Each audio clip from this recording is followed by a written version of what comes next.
अजूनही मी वर्कशॉप घेतले, पण तरीही व्हॉट इज प्राणिक हीलिंग हेच बऱ्यापैकी लोकांना माहीत नाहीये किंवा ही उपचार पद्धती कशासाठी वापरू शकतो. कोणती लोकं ह्याचा फायदा घेऊ शकतात आणि ही उपचार पद्धती घेतल्यामुळे आपला होणारा फायदा काय आहे? अशा अनेक सगळ्या गोष्टी आज आपण या व्हिडिओच्या माध्यमातून समजून घेणार आहोत. तर प्राचीन प्राणिक हिलिंग हिचा शोध मास्टर चो कॉक सुई यांनी लावला. एक प्राचीन उपचार पद्धती आहे.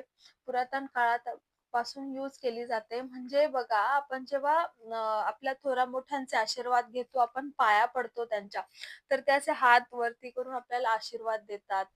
किंवा मग जेव्हा पूर्वीच्या काळी तर मेडिसिन्स वगैरे नव्हते, टेक्नॉलॉजी एवढी वास्ट नव्हती तेव्हा, तर मग नुसत्या आशीर्वादानेच तथास्तु म्हणून किंवा आशीर्वादानेच साधू संतांच्या